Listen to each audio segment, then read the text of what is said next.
again, welcome to the channel of Ondekhan. I, Papurinath, lecturer, College of Teacher Education, Mongoloi, in this platform is taking up the fourth paper of B.Ed first year curriculum, that is Language and Curriculum Transaction. In my previous video, I discussed about the concept of LSC. And there we discussed the two key points related to the concept of LSC, that is language and curriculum. As well, I also discussed about the concept of LSC in a nutshell. In the second part, I am going to discuss some more ideas related to the concept of LSC. So let's proceed. Curriculum. So what is language? Language is a means of communication. Through language, we express our thoughts, ideas, and our information to other people. And curriculum, from the point of view of LSC, the second keyword, curriculum, paithokram. So, LSC ক্ষেত্ৰত পাঠ্যক্ৰম কি বুলি জানিব খুজিলে আমি কম যে পাঠ্যক্ৰমে গোটেই স্কুলৰ গোটেই পৰিৱেশটোত চলি থকা গোটেই কাৰ্যকলাপখিনিকে বুজায় ফৰ্মেল ক্লাছৰ পৰা আৰম্ভ কৰি বিদ্যালয়ৰ প্ৰতিটো দিশতে চলি থকা বিভিন্ন ধৰণৰ কাৰ্যকলাপ যেনে ল্যাবৰেটৰীত চলা ক্ৰিয়াকলাপবোৰ activities in the going on in the laboratory, in the library, while playing in the field, playground, and also in the numerous activities that goes on in the whole school atmosphere. Also in the informal and formal talks that goes on between the teacher and the students and also in the peers. তাৰ পিছত আমি LSC কনসেপ্টৰ বিষয়ে জানিছিলো যে LSC হল এটি ছাত্ৰ-ছাত্ৰীৰ এটি second language develop কৰা এটি এপ্ৰোচ এটো এটা অভিগমন যিয়ে ছাত্ৰ-ছাত্ৰীৰ দ্বিতীয় ভাষা উন্নত কৰাত দ্বিতীয় ভাষাৰ জ্ঞান উন্নত কৰাত গুৰুত্ব আৰোপ কৰে আৰু এই আমাৰ কনটেক্সটত আমাৰ প্ৰসংগত আমি সেকেন্ড ল্যাঙ্গুৱেজ বুলি ক'লে ইংৰাজী ভাষাটোকে বুজাও আৰু এই সেকেন্ড ল্যাঙ্গুৱেজ ডেভেলপমেন্টৰ কামটো LSC কনসেপ্টৰ ফালৰ পৰা চাবলৈ গ'লে LSC কয় যে it gets developed not only in the language classes but also in all the subject classes, not only by the language teacher but also by all subject teachers. That is, the development of the second language of the students, it goes on throughout the whole curriculum. That is, in each activity, each experience that the child gets in the school curriculum. So now, in this part 2, we are going to discuss or focus on the language of content subjects. এতিয়া আমি subject teachers বিলাকেও second language development কৰিব লাগিব বুলি ক'লে তেওঁলোকেনো কেনেকুৱা ধৰণৰ second language develop কৰিব হেতুৰ ওপৰত গুৰুত্ব দিও এতিয়া প্ৰতিটো বিষয়ৰে প্ৰতিটো সাবজেক্টৰে কিছুমান কন্টেন্ট সাবজেক্টৰে কিছুমান কি থাকে নিৰ্দিষ্ট টাৰ্মিনোলজিজ ভোকেবুলাৰি আদি থাকে সেই বিষয়ে ডিসকাস কৰিবলৈ যাওঁতে আমি কৈছো যে এভৰি কন্টেন্ট সাবজেক্ট কন্টেইনস প্ৰতিটো বিষয় ভিত্তিক প্ৰতিটো পাঠৰে কি থাকে one own specialized vocabulary নিজা কিছুমান বিশেষ কিছুমান শব্দ ভাণ্ডাৰ থাকে প্ৰতিটো বিষয়ৰে এতিয়া স্কুলত চলা বিভিন্ন ধৰণৰ বিষয় যেনে সমাজ বিজ্ঞান অংক আজি সকলোতে প্ৰতিটো বিষয়ৰে একোটা নিৰ্দিষ্ট টাৰ্মিনোলজিজ কিছুমান থাকে particular some kind of specialized vocabulary is used in every subject that goes on in the school curriculum. For example, we can say that the words like democracy and constitution, these are used particularly in the social science classes. Then elements, refraction, chemical balancing, etc. This kind of words or vocabulary is used in case of science subject like physics or chemistry or biology হক এবিলাকত আমি কিছুমান definite ওয়ার্ডস কিছুমান ব্যৱহাৰ কৰা যায় element মৌল reflection chemical balancing ৰাসায়নিক সমীকৰণ এই সকলো কিছুমান নিৰ্দিষ্ট শব্দ ব্যৱহাৰ হয় ঠিক তেনেকৈ মেথছৰ ক্ষেত্ৰত অংক বিজ্ঞান গণিতত আমি কি ব্যৱহাৰ কৰোঁ addition subtraction odd number even number etcetera so these are some specialized vocabularies that are used or that represent particular subjects in a curriculum. Okay, so another প্ৰতিটো সাবজেক্টৰে কিছুমান specialized vocabulary থাকে point number 1. Now point number 2 we can say that every content subject contains own specific language usage মানে তাৰ নিৰ্দিষ্ট কিছুমান ভাষাৰ ব্যৱহাৰ কিছুমান থাকে যেনেদৰে for example we can say that argumentative language in mathematics অংকত ক্ষেত্ৰত গণিতৰ ক্ষেত্ৰত we use some argumentative languages বুলি আমি ক'ব পাৰো যেনেদৰে if a plus b whole square is equal to such that then we can say that so these are some argumentative or some reasoning type of languages that are used then narrative language in history ইতিহাসৰ ক্ষেত্ৰত আমি narrative language ব্যৱহাৰ কৰিব পাৰো য'ত আমি এটা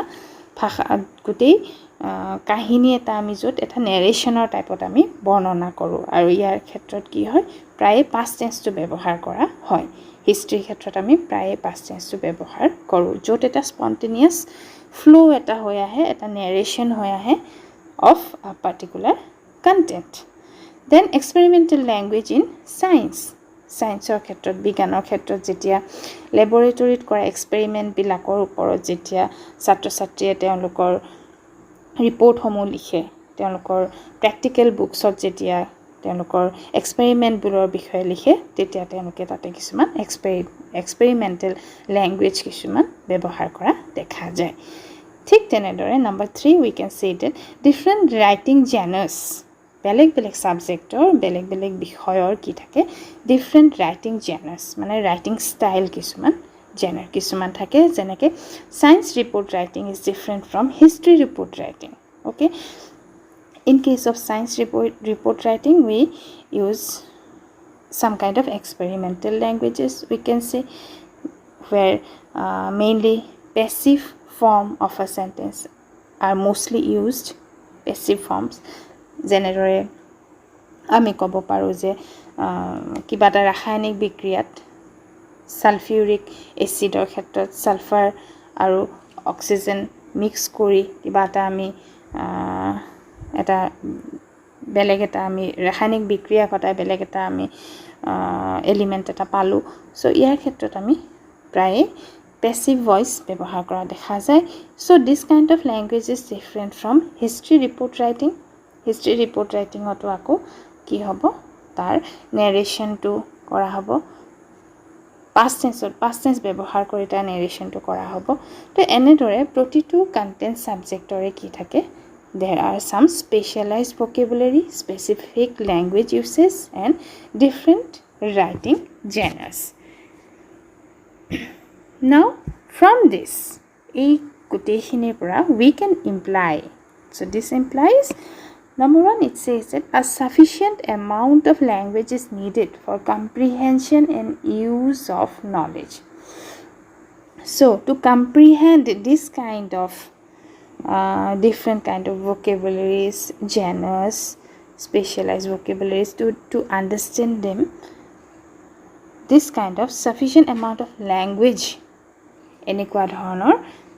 বেলেগ ধৰণৰ ল্যাঙ্গুৱেজ এটা যথেষ্ট পৰিমাণৰ ল্যাঙ্গুৱেজ আমাক দৰকাৰ হয় কিহৰ কাৰণে যেতিয়া আমি এই কথাখিনি বিভিন্ন বিষয়বস্তুৰ লগত জড়িত বিভিন্ন ধৰণৰ ভোকেবুলাৰী বিলাক যেতিয়া আমি বুজিব খোজো when we want to comprehend them we have to know their meaning and also use of knowledge that is hey meaning kita অন্তৰ্ভুক্ত কৰি আমি যেতিয়া সেই সাবজেক্টৰ লগত জড়িত বিভিন্ন ধৰণৰ টাৰ্মিনোলজিস বিলাক আমি যেতিয়া ব্যৱহাৰ কৰি যাম তেতিয়া আমাৰ বোধ ক্ষমতাটো বাঢ়ি যাব we can understand the students can understand and at the same time they become aware of the use of using their knowledge they become aware of the language that is used in that particular subject. So in that case, students must be provided with enough comprehensible linguistic input. So it is the responsibility of the subject teacher.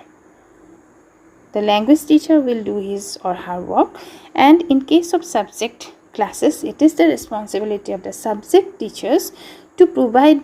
the students with this kind of linguistic input. Like whenever they are learning their content in their vernacular, in case of vernacular medium, they are learning their content in their particular medium of instruction, which is not English, and in that situation, if we have to develop their second language proficiency, then it is the responsibility of the subject teacher to provide the students with comprehensible linguistic input in enough. So যিবোৰ শব্দ আমি অসমীয়াত বা যিকোনো ভাৰ্নিকুলাৰ মিডিয়ামৰ স্কুলত নিজা নিজা ভাষাত যিবিলাক শব্দ এই বিভিন্ন বিষয়বস্তুৰ লগত জড়িত বিভিন্ন ধৰণৰ শব্দবিলাক যেতিয়া ল'ৰা ছোৱালী বুজি পোৱা হ'ব, নিজৰ ভাষাটোত যেতিয়া বুজি পোৱা হ'ব, তাৰ লগে লগে it is the responsibility of the subject teacher to provide the students with comprehensible linguistic input in the second language. That is the language which we attempt to develop in the students, and in our case it is the English language. So it is the responsibility of each and every teacher to positively contribute to the development of second language proficiency of the students. So again I am repeating the point that because in every subject there are some specific terminologies, specific vocabulary, specific writing style. So it is the responsibility of each and every teacher, not only the language teacher but also of all the subject teachers, so that they positively contribute. That is, তেওঁলোকে এটা ধনাত্মক মন লৈ এই ছাত্ৰ ছাত্ৰীসকলৰ second language proficiency develop কৰাৰ ক্ষেত্ৰত যাতে তেওঁলোকে এটি ধনাত্মক দিশেৰে আগবাঢ়ে আৰু তেওঁলোকৰ এই কন্ট্ৰিবিউশনটোৱে এই অৱদানটোৱে ছাত্ৰ ছাত্ৰীৰ সেকেন্ড ল্যাঙ্গুৱেজ ডেভেলপমেন্টৰ ক্ষেত্ৰত যথেষ্ট সহায় আগবঢ়াব. Next, we can say that for that reason, because the teachers need to give the sufficient amount of linguistic input, for that what we need, the teachers must skillfully use the modes of human activities related to language learning. So there are certain modes of human activities which are related to language learning. আমাৰ কিছুমান মানুহৰ লগত জড়িত কিছুমান activities কিছুমান আছে, কিছুমান ক্ৰিয়াকলাপ আছে যিবিলাক আমি ভাষা শিকন বা শিক্ষণৰ ক্ষেত্ৰত ব্যৱহাৰ কৰোঁ, like listening, speaking, reading and writing. শ্ৰৱণ, কথন, পঢ়ন আৰু লিখন, এই চাৰিওটা ক্ৰিয়াকলাপ সেকেন্ড ল্যাঙ্গুৱেজ ডেভেলপমেন্টৰ ক্ষেত্ৰত the teachers must skillfully use. শিক্ষকে এই সেকেন্ড ল্যাঙ্গুৱেজ ডেভেলপমেন্টৰ ক্ষেত্ৰত ছাত্ৰ ছাত্ৰীৰ সেকেন্ড ল্যাঙ্গুৱেজ ডেভেলপমেন্টৰ ক্ষেত্ৰত এই চাৰিটা ক্ৰিয়াকলাপ, that is these four modes of human activities, the teacher should be able to use them skillfully, very skillfully, যাতে সমসাময়িকভাৱে একেলগে বিভিন্ন সাবজেক্টৰ লগত জড়িত বিভিন্ন বিষয়ৰ লগত জড়িত ভাষা সেকেন্ড ল্যাঙ্গুৱেজ ডেভেলপমেন্টৰ ক্ষেত্ৰত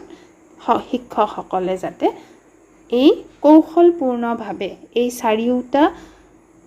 ক্ৰিয়াকলাপ ছাত্ৰ ছাত্ৰী এই চাৰিওটা ক্ৰিয়াকলাপ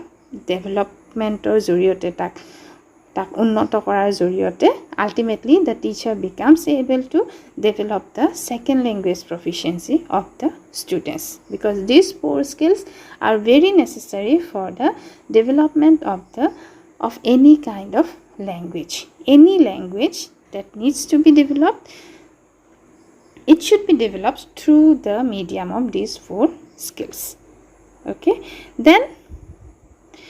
Lastly, we say that in this whole endeavor, the language in use will be the target language, which in our context is the English language. That is, we have already been discussing about this, that in our context, our whole endeavor, that is our total endeavor is what? It is a development of our target language, and using that we have to make the students able to use the target language, to understand in the language, and this target language in our context is not only but the English language, which is an international language, which is the most important language in the present scenario. And for this, being a language teacher, we will develop the students' capacity of the second language, and it is also the responsibility of all subject teachers to develop the second language proficiency of his or her students, so that they can understand, they can understand the second language,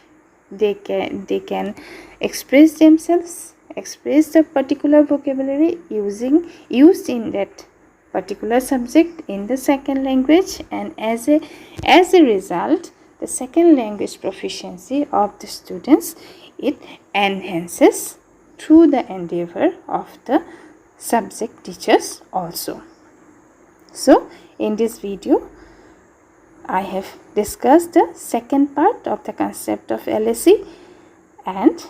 for convenience of uploading the video, I am keeping the third part or the last part of the concept for the next video. Thank you.